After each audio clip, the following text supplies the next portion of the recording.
Good evening. This is a meeting of the Athens Board of Zoning Appeals. The time is 7:02 p.m. and the date is June 12, 2018. At this time, I will call the meeting to order. The board consists of 5 members and 2 alternates, the alternates taking full part in the discussions and becoming a voting member in the absence of a member or when a member abstains for conflict of interest. Present tonight are members Ed Baum and John Gudekanst and myself, Kay Towsley, along with alternates Aaron Thomas and Jessica Kopowitz, who will be voting members tonight in the absence of 2 regular ones. Also present is Secretary Mr. Paul Eschenbacher. And before we go any further, our regular chair, John Galsey, is not here tonight and has asked me to be acting chair for this meeting. To make that official, we need a motion and a vote on that. So, yes. I'd like to make a motion to have Kay chair the meeting tonight. Second. All right, all in favor? Please raise your hand. Aye. Okay. At this time, I invite you to view a pre-recorded video on the rules and procedures of the board. The Athens Board of Zoning Appeals operates according to the following procedure.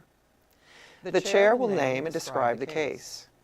The zoning administrator or secretary will state the basis of the objection and any applicable facts or conditions pertaining to the case. The appellant or their representative will give reason why the appeal should be viewed favorably. Anyone wishing to speak in favor of the request will be heard. Anyone wishing to speak in general comment will be heard. Anyone wishing to speak in opposition will be heard. If necessary, the appellant or their representative will offer concluding, summary, or rebuttal remarks. Testimony from the floor shall be closed. The board will deliberate and render a decision.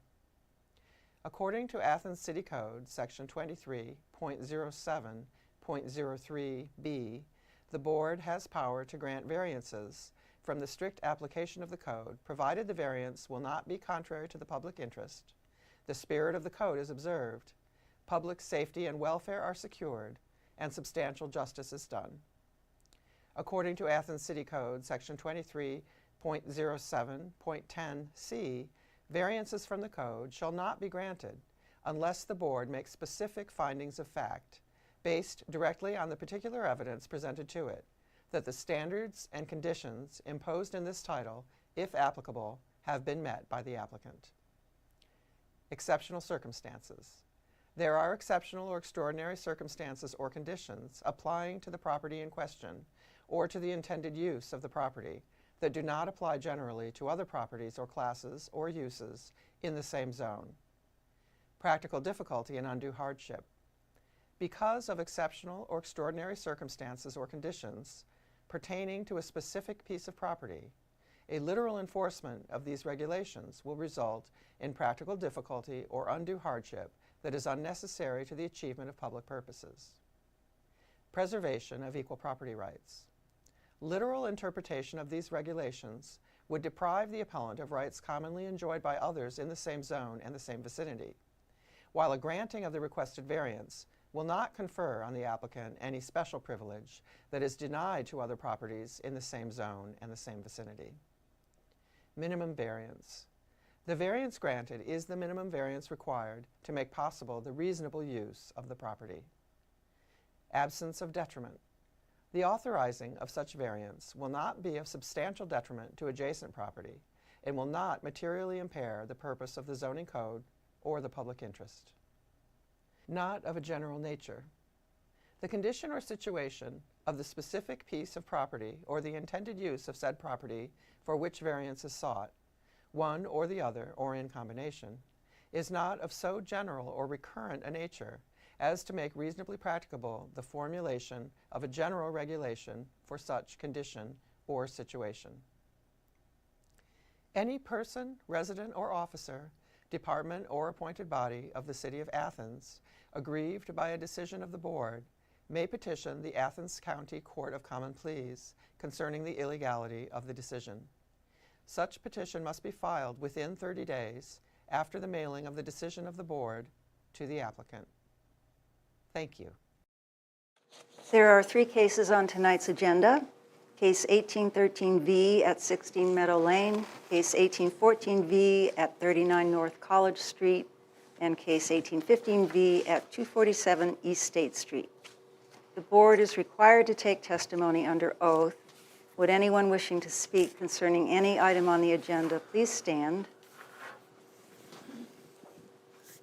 And do you swear or affirm that any testimony you will present to the board will be the truth, the whole truth, and nothing but the truth? Thank you. Sit down. Just a reminder, Mr. Eschenbacher had mentioned to us at the end of the meeting last month that when we make a motion, we should only reference the property address. We don't and shouldn't reference the zone or the appellant. That can change, and that can cause confusion down the road with a variance. So just property address. Okay, the first case before us tonight is case 1813V, 16 Meadow Lane, Zone R3, Liz Mall Gleason appellant. The appellant is requesting a variance from ACC 2310, Table A, Schedule of Bulk Controls, to allow an addition to a building with a left side setback of 0 feet, where 8 feet is the minimum requirement, and a rear setback of 25 feet, where 30 feet is the minimum requirement. Mr. Eschenbacher, do you have anything you'd like to add? Just a couple of quick things. If you look at the satellite photo, which I think I included on the last page of your information for this, you'll see that the boundary lines that they put are imprecise in this area because that's a double condo there, and obviously where the yellow line goes through is going right through almost the middle of the other condo. So the point I wanted to make is the line is actually down further, so therefore the garage, proposed garage, will not have any bulk control problems as far as side, front, or rear setback. Okay. The left side setback and the rear setback are the condo itself. But because they're adding the attached garage, then that what brings into play them having to get a variance. Okay. Any questions? No, thanks. Okay. I would like to call on the appellant, Ms. Liz Mall Gleason, to please come to the podium and state your name and address. It is. My name is Liz Mall Gleason. I'm a real estate broker in town and agent for the sellers who are out of town.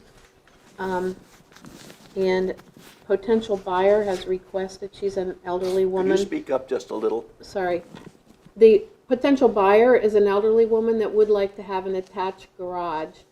I did just drive through the Meadow Lane townhouses over there this evening and counted 22 units that have a one-car garage and 15 that do not have any garage.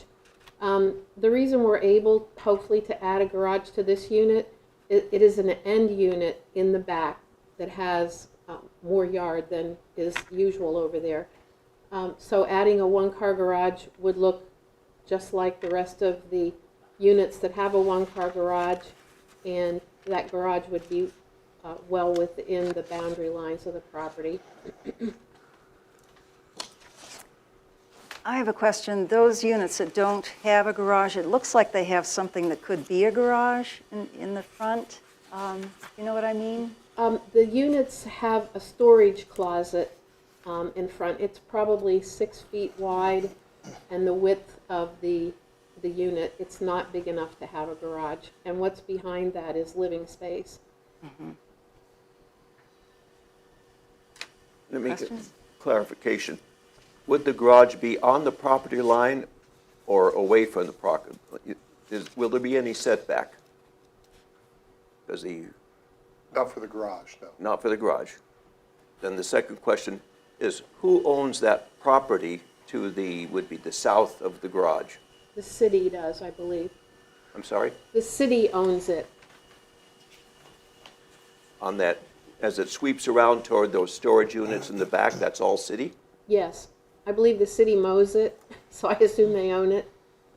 So the city mows it and everything? Mm-hmm. That's interesting. I think the storage units themselves are, I don't know, does Ann Santa's family own that? I think the storage units themselves are privately owned, it's just the land Yes. due south. There's quite a bit of land between this 16 Meadow Lane and the storage garages. The storage garages are not used, to my knowledge, by the people who own the townhouses in that area. They're owned by someone else and rented out or used by other parties. Is there any kind of neighborhood association in this development? Not to my knowledge. And they're not condos, they're townhouses. The owners own their part of the building and the real estate surrounding it. Any other questions? Okay, I think we're good, thank you. Is there anyone wishing to speak in favor of the variance? Anyone wishing to make general comments? Or anyone wishing to speak against the variance? All right, in that case, I'll close testimony from the floor so that we can discuss the case. Any discussion before we have a motion? All right, then let's have a motion. I move that the property at 16 Meadow Lane be granted a variance from ACC 2310 Table A Schedule of Bulk Controls to allow the addition of a building with a left side setback of 0 feet where 8 feet is the minimum requirement and a rear setback of 25 feet where 30 feet is the minimum requirement. Second? A second. Okay. All right, we can go through the findings, starting with exceptional circumstances. It seems to me that the fact that the building there is a duplex is the exceptional circumstance. You just are going to end up with a 0 left side setback. Nothing you can do about it unless you take the building down.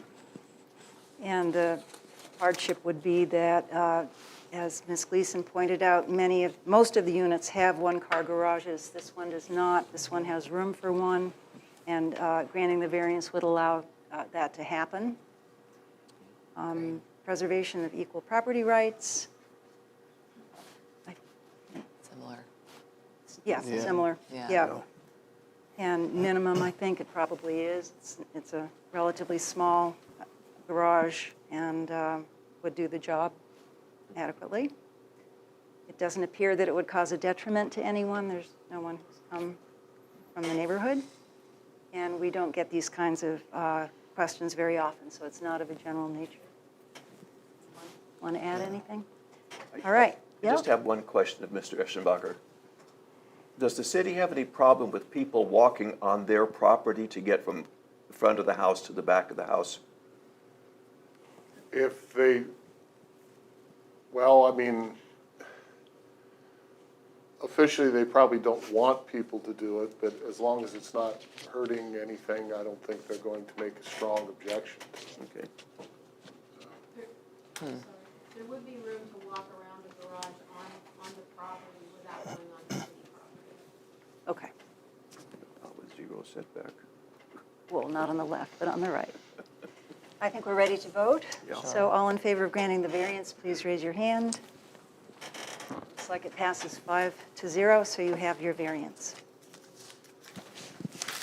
Our second case tonight is case 1814V at 39 North College Street, Zone R3. T. Michael Carruthers of RVC Architects is the appellant. The appellant is requesting a variance from ACC 2310 Table A Schedule of Bulk Controls to allow a change of use for a building from business office to rooming house with 8 tenants with lot size of 4,356 square feet where 10,000 square feet is the minimum requirement, with building lot coverage of 41% where 40% is the maximum allowance, with a front setback of 6 feet 5 inches where 25 feet is the minimum requirement, with a right side setback of 9 feet 2 inches where 12 feet 6 inches is the minimum requirement, a rear setback of 11 feet where 40 feet is the minimum requirement, and from ACC 2311 Table B, off-street parking requirements to have 0 parking spaces where 8 are the minimum requirement. Mr. Eschenbach. Basically, they're just changing from offices to a rooming house. All these things that they need variances for, they aren't changing the house. They aren't changing the building at all. It'll be the same footprint, same height. It's just the change of use which causes all this to come into effect. Other than that, before it was legal offices, it was a rooming house. It was a fraternity, I believe, when I was a kid. I don't know if it was used, when it exactly it switched over to legal offices, but it has been a residence in the past. Okay. I do have a question that I'm hoping you can answer, perhaps, or perhaps not, but it has to do with the May 25th letter from RBC and the attached documents. And it's on the first page.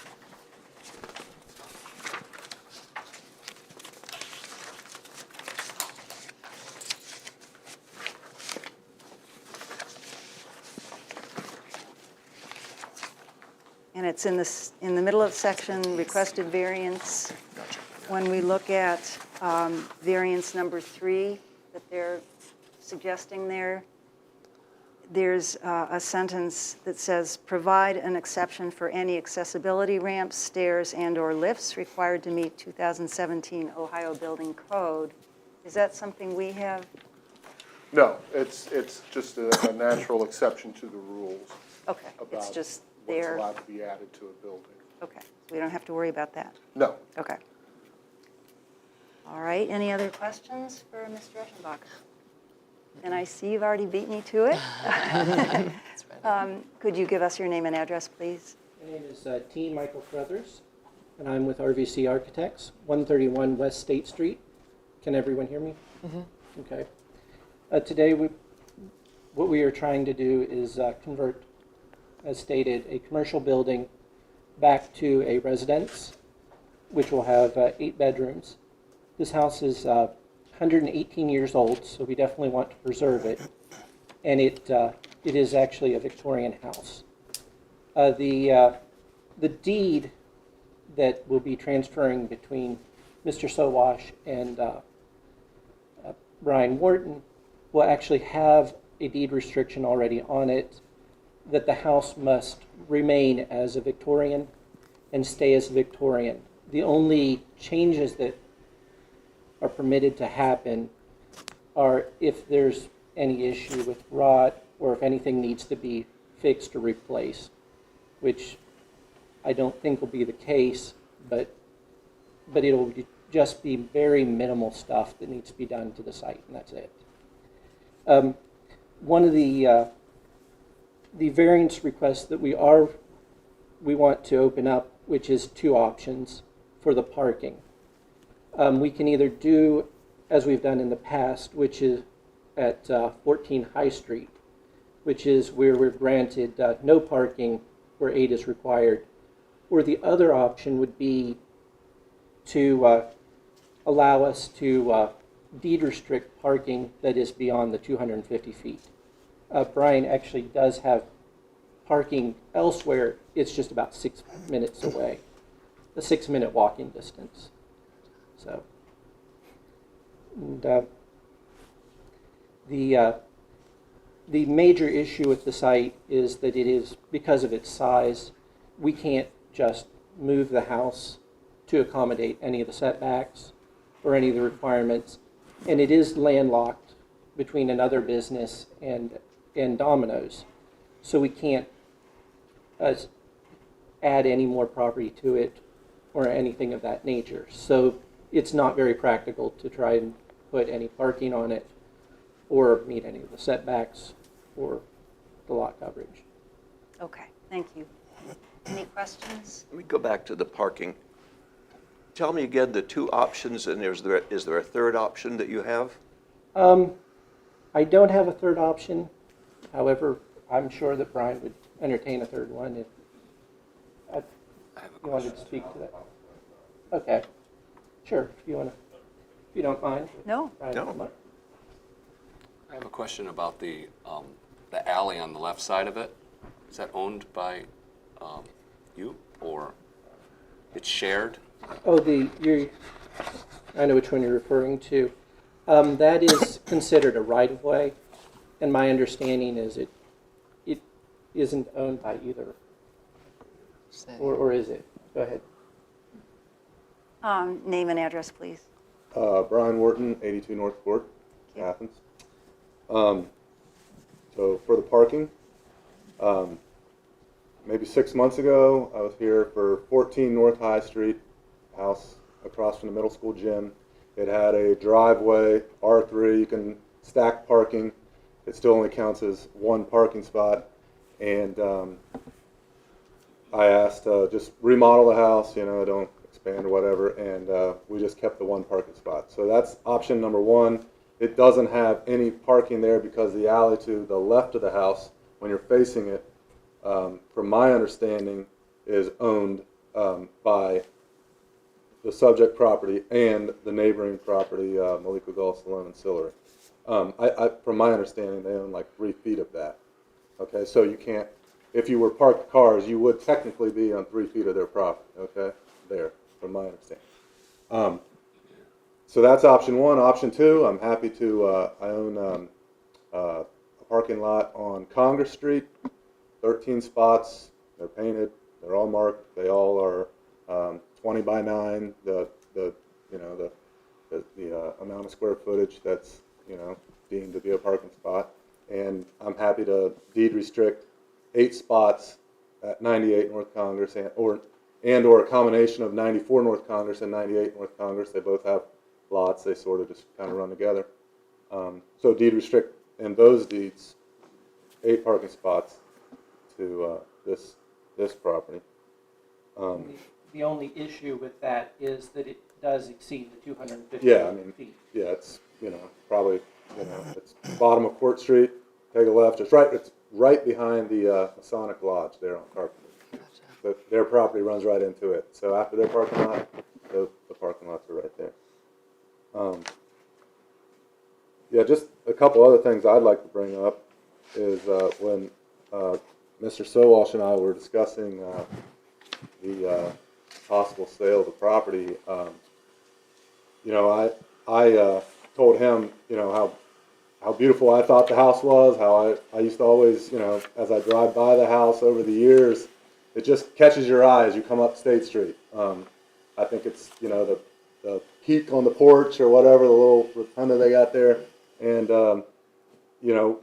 I told him that, he'd have my word that it would always be that Victorian house there. I mean, and we kind of said, could we get that put in the deed? And, I'm totally agreeable with that because if it's up to me, in another 100 years, we're going to be talking that this house is now 218 years old. And so, you can't predict the future, but in 30 years, maybe someone tries to buy that whole triangle and builds a big apartment building. You know what I mean? This would prevent that, but it would, save, one of the few Victorian houses we have in Athens. So I'm steadfast in doing that. And then the other thing I would like to mention is that the house is in an R3. I think Mr. Sowalsh plans on discussing the history of the house a little bit, but it's always been a residential house until he bought it to use it as his law firm. It was, I think, the Fiji fraternity for several years. And in the neighborhood, on College, College Inn's right there, and you go all the way down to Union. Is it Union? Yeah, Union, all the way down to Baker, the old Baker. That Union? Yeah. I think everything on that street, especially up to Washington, there's 2 churches and there's a law office. Everything else, there's a sorority house right across the street on the other corner of State and College.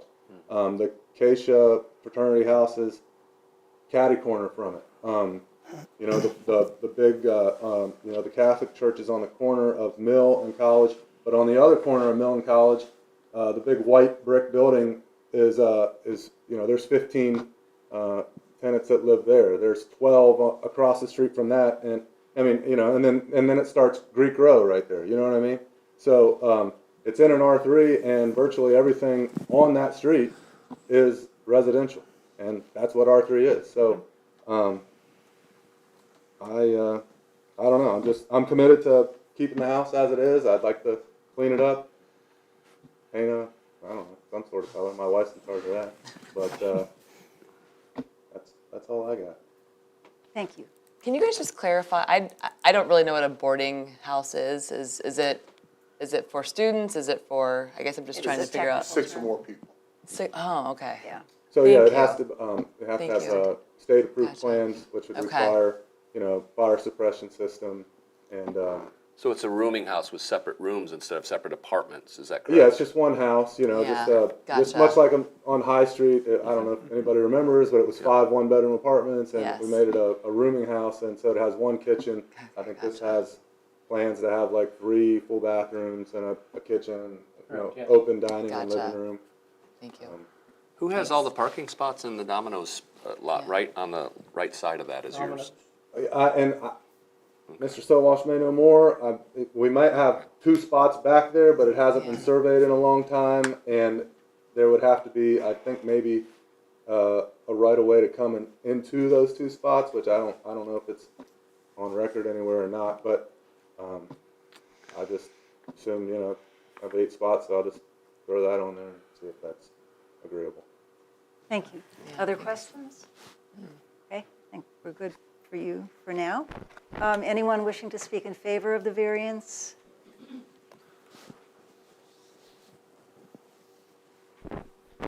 My name's Jonathan Sowash, and I wanted to speak briefly in favor of the variance. I'm the current owner of the property.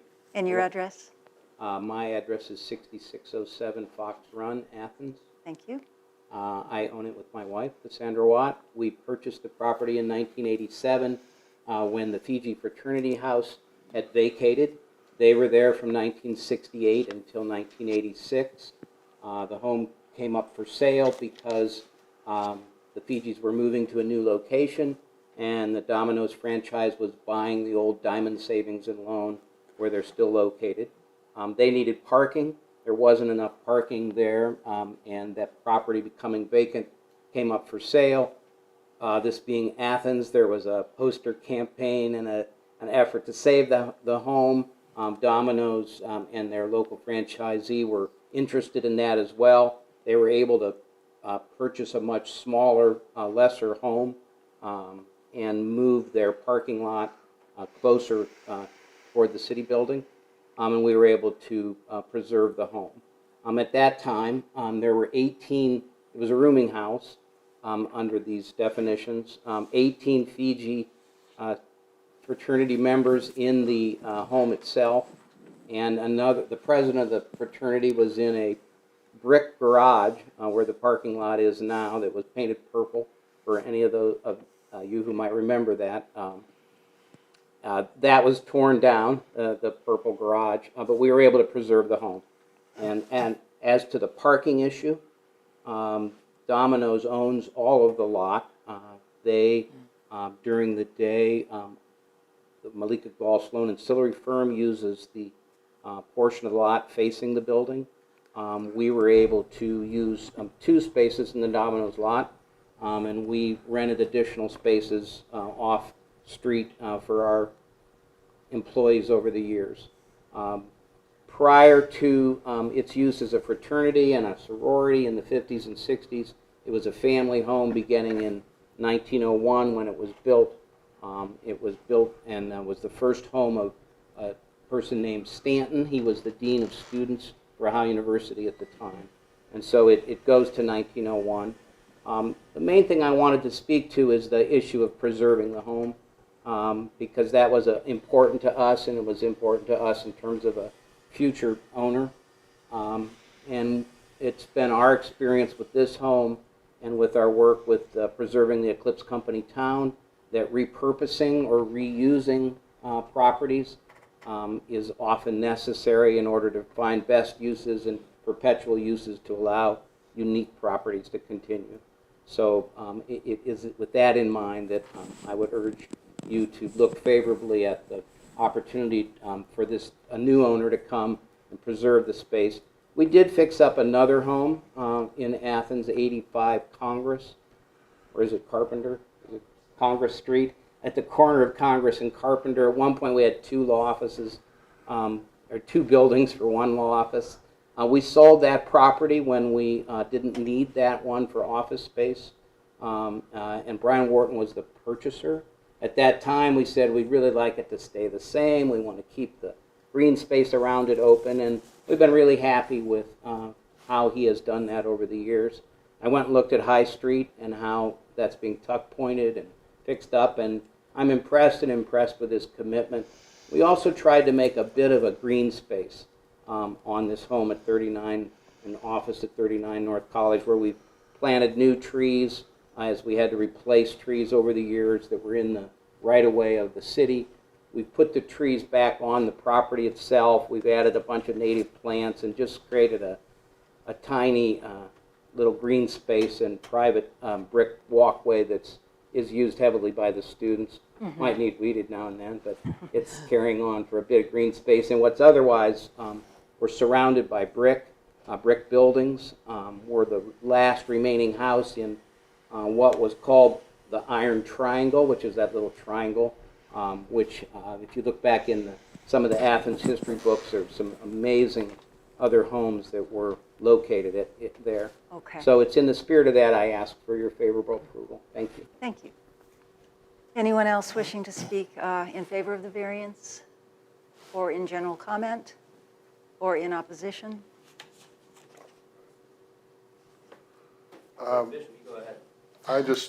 We received a letter today from Malika Gall, Sloan and Sillery Company.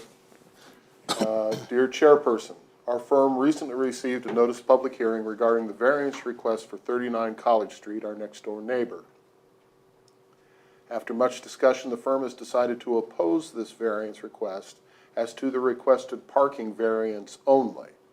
The applicant is seeking a variance to provide 0 off-street parking spaces where a minimum of 8 are required by Athens City Code. Such a variance would have a significant negative impact on the already limited amount of off-street parking available to our clients. The parking needs of 39 College Street for the past 30 years during its commercial use have been minimal, and we have had adequate client parking for both properties and for the neighboring Domino's in the parking lot that lies between the 3 buildings. However, a change from the property's historic commercial use to a residential rental property will necessarily be accompanied by an increased amount of vehicular traffic.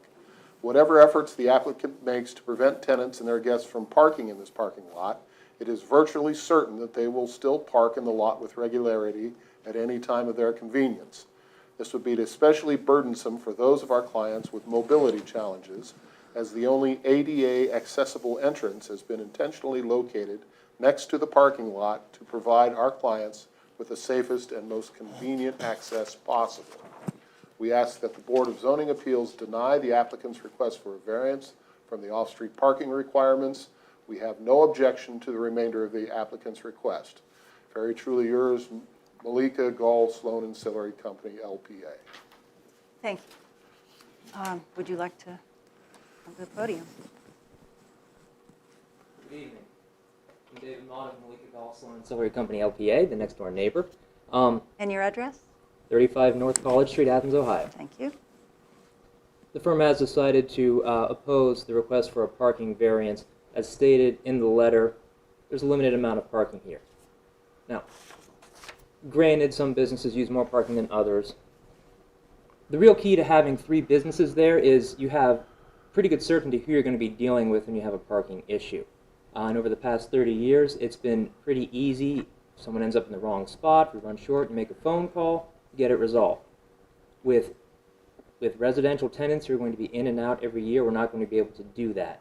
As mentioned in the letter, really the only option we have, these tenants have a party, all their friends come over, park in the lot, stay there the next morning, which already happens even without it being a residence. Our only option for our clients with mobility challenges is, well, get out in the street and hope you don't get hit.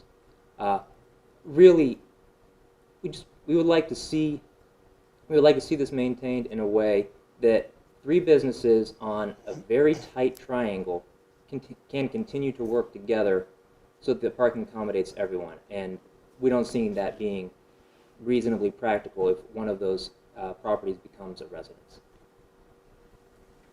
Thank you. Questions? Could you put a handicapped spot where your sign is? Now, your signs on your building for that you have those reserved parking spots. Yes. But then toward the left, there's no sign at all. That's the two spots that people have been using for Mr. Soash's place. Are those in limbo, or is it a Domino's, or who parks there? All of the spaces facing east during business hours are used by Malika Golf, Sloan, and Sillery. The whole Yes. thing? Okay. Mr. Sowash's firm has used a couple of spaces the next row in, and all of this is because the three businesses have been able to work out agreements between them to accommodate the changing parking needs over the years. So my first question, is there a possibility of you getting a spot there? That would create an abundance of other issues. A handicap parking sign would practically limit the spot 24/7. And even during business hours, it would only be available to clients with mobility challenges and with the appropriate placard. That would then cut into our ability to satisfy our own parking, which we have done through a deed-restricted lot within 250 feet. Mr. Wharton has offered to deed-restrict parking beyond 250 feet through a deed restriction to accommodate for this parking. Unfortunately, we don't see that as being much better. The issue is not going to be tenants parking their cars there and leaving them there all week or all month or all semester. It's going to be, oh, well, it's convenient for me to do this now, so I'm going to. And then they forget about it, or they're coming at a time when maybe there are two spots available, two of them pull in, and we have a mobility challenged client who now cannot get out in a safe location to come in through our ADA accessible entrance. Okay. So you say it already happens in the lot already. There's problems with parking already happening in the lot? Yes, occasionally. We're certain that if the neighboring property became a residential property, we would see an overwhelming increase in incidents. It would probably be a nearly daily occurrence as opposed to once every 1 to 2 weeks now. Have you communicated with Mr. Wharton about any compromise or anything like that?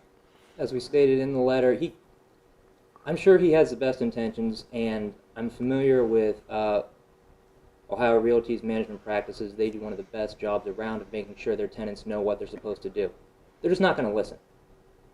I'm sure that the board is aware parking is the #1 issue more often than not in Athens, and a big part of it is that many people, many tenants park where they want, when they want, and ignore all but the most severe consequences.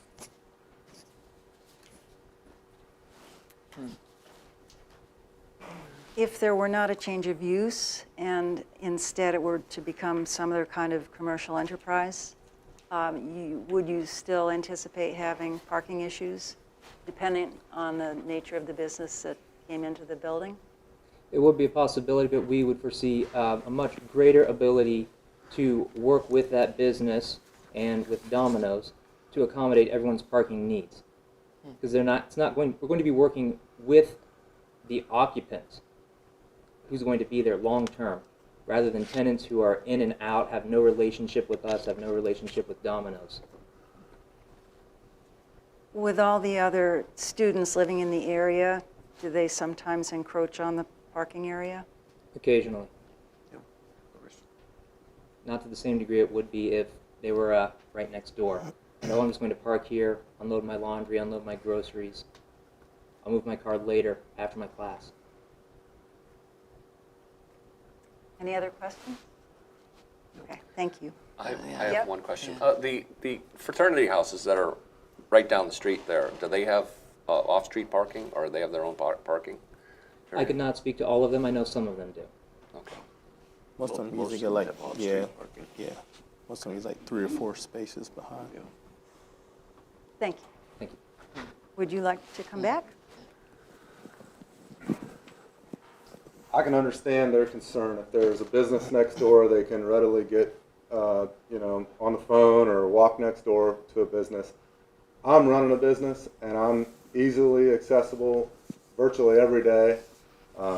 They're welcome to call me, and I will make sure,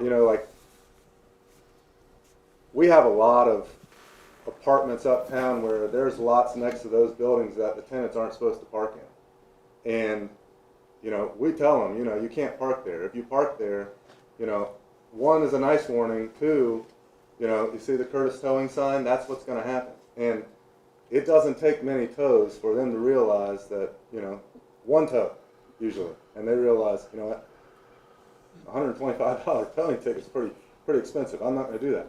I will also say that being in the house a couple times, most recent with Michael and RBC, the two spots directly facing the rear of the house, as he pointed out, to the east, all the spots to the east, to the rear of this house and the rear of Malika Golf Sloan and Sillery, the two spots pointing to the rear of this house, at the time we were there were two people that were parked there, and they were living in the new apartments being built above Zoe's. And I asked them, I said, hey, what's going on with this parking lot? Because I didn't understand it, you know, like, you know, who gets to use these spots? And he said, we've been told that we can use them all summer, and I don't know, but they're using them now. So, you know, what would happen if I had a rooming house where, they're on college, okay? Other than going to the grocery store, they're gonna go take their 8 cars over on Congress and they're gonna park them until they go home, okay? And I'm happy to tell the new tenants every year, you know, I'll put it in the lease. These spots are not yours, and of course, unless I'm leasing them, right? But these aren't yours. You know, the law firm next door owns them or is renting them, and if you park there, you're subject to tow because, you know, the signs are in the lot, you know? I don't see it being a problem at all. I really don't. Thank you. Yes. I want to speak to the nature of ADA compliancy. Because we are going for a variance, it means we lose our grandfather, which means if this returns to a business, we will be required to meet ADA, and we will be required to have ADA spots, and the whole thing will have to be ADA compliant. So if it returns to a business, it could potentially create hardship for whoever moves into it, because it will be difficult to get an ADA ramp in there. Could you explain that one more time? If it returns to a business, but it I have to make it ADA compliant, but After it the is a remodel. After, It is after, not ADA after compliant. you do the Oh, remodel. okay, and it's grandfathered in. okay. With this variance, that whether you grant it or not, you've kind of destroyed our grandfathering. And so I can't return it back to a business. When I take it to the state will deny me because it is not ADA compliant. The only real way to do this, and the proper way to do it, is to put it back to a residence. It is in a residential zone. All of that area is residential. It is intended for residents, and it needs to be residents. Okay. And that's... Thank you. Okay. Anyone else wishing? Yes. One additional comment. Yes. I would note that although the building is currently vacant, it is still a commercial property. It is still a business property. And as long as it continues as a business use, it doesn't matter what business moves in or out, it maintains its grandfather status. If you have additional questions about that, I encourage you to speak with Ms. Elias. Thank you. Anyone else? All right.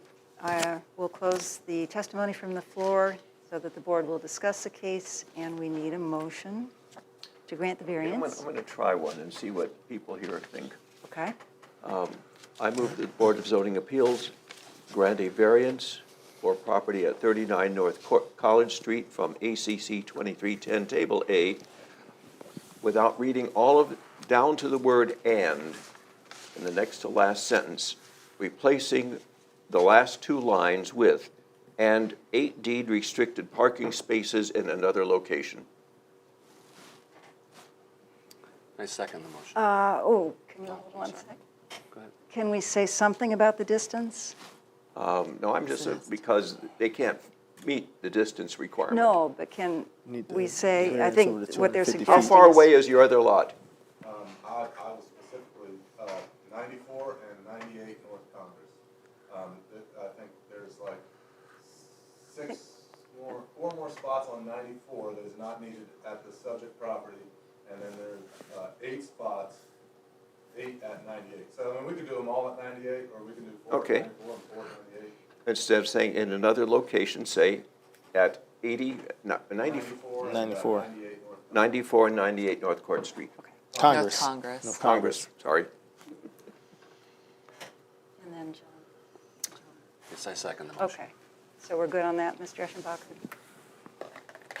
All right, so now we can go through the findings, starting with exceptional circumstances.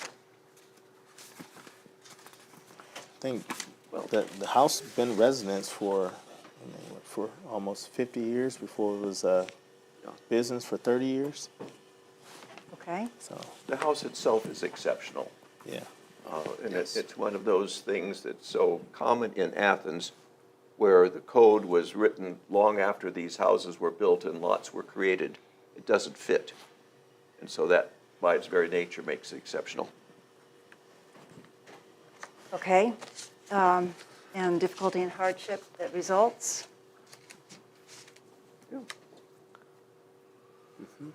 Yeah, I think we've talked about that. Preservation of equal property rights. Not really changing much. I mean, it's not changing nothing on the outside of the home. It doesn't grant the applicant any special privilege not denied to other properties, because we all face the same thing, and we've had this before. Parking is an issue. It's just an issue for It's a everyone, challenge. and not just one person. Minimum variance. Yeah. Yes. Absence of detriment. Yep.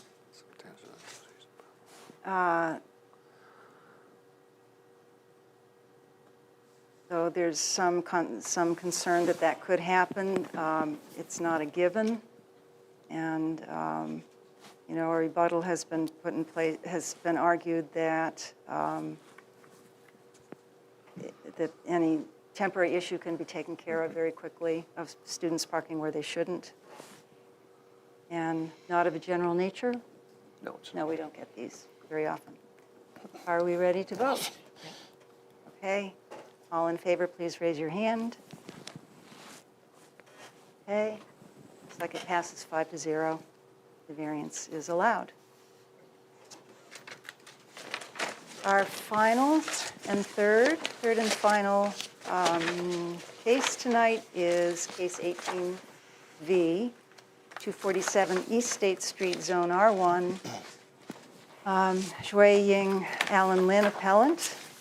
The appellant is requesting a variance from ACC 230401A1 to allow a duplex rental building in an R1 zone where a single-family dwelling is the maximum allowance. Mr. Eschenbacher. The only things I want to say about, if you've been by, you've seen that the building is a natural duplex. It was built as that. I don't know, I'm positive it was built before the beginning of the zoning code, but Oh, yeah. at the onset of the zoning code, that particular neighborhood was R2. It was changed to R1. This particular building did have an approved rental permit for a duplex at one point, but a previous owner, not the current one, but a previous owner let that lapse. And so it lost its grandfathering as a duplex. Otherwise, the plans that he has for this place include no change to the building, no increase in footprint or height or anything like that. They simply lost the grandfathering of it being a duplex.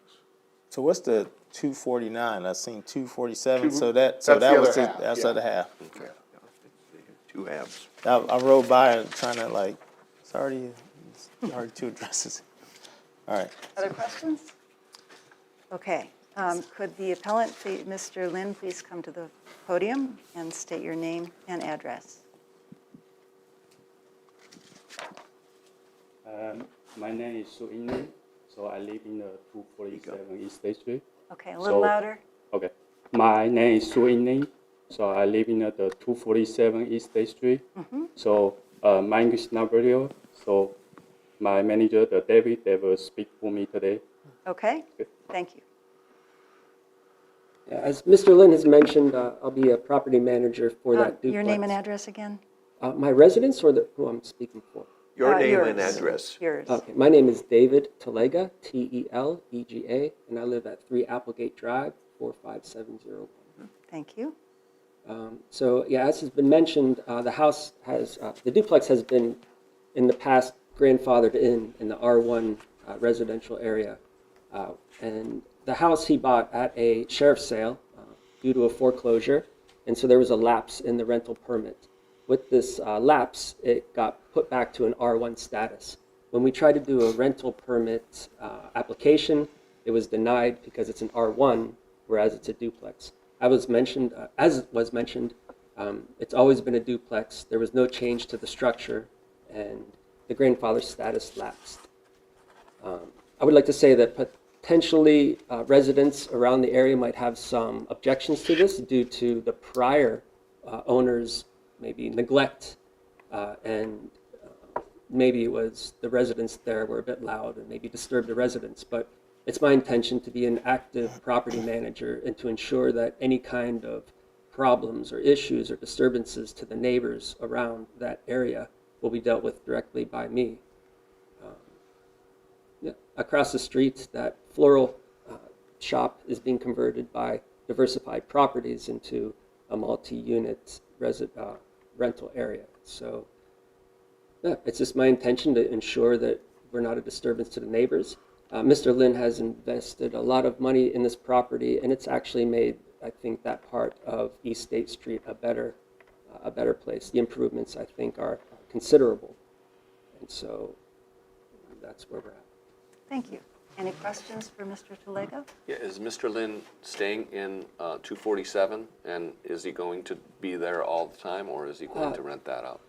He misspoke. He actually lives at 108 Sunnyside Drive, Gotcha. but this is just another one of his properties. Thank you. It's a tough driveway to pull out of. Right. Backwards. Yes, you have Madison Avenue. Jeez. Yes, it is. How long was it lapsed, the actual permit? Well, Mr. Lin bought the property in 2015, September 15th. Prior to that, a bank owned it, I think through the foreclosure process. And then another company, EMII Incorporated, owned it prior to the bank. So I'm assuming that something happened. I don't know the history of it. Okay. It's been a while. You want to? So has the property been vacant since 2015, 2016? Well, the property was purchased as a residence for his employees. He's the GM of Ginger Cafe. And so you have 3 bedrooms and 1 bath on each side. And so he used that as a residence for his employees. And so he didn't realize that he needed to get a rental permit. He didn't realize, because he wasn't generating income from his employees, he didn't realize that he needed to get a rental permit. And so we're in the process of rectifying that. Thank you.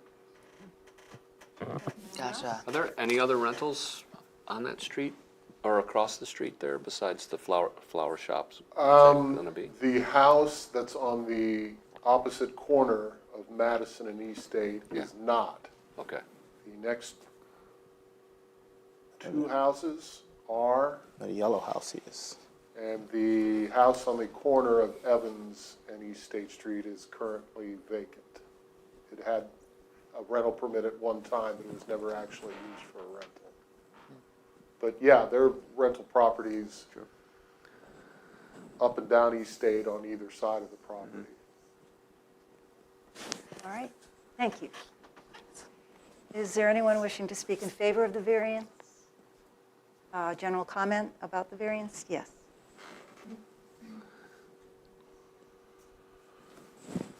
My name is Cheryl Shore. I live at 245 East State Street, right next door.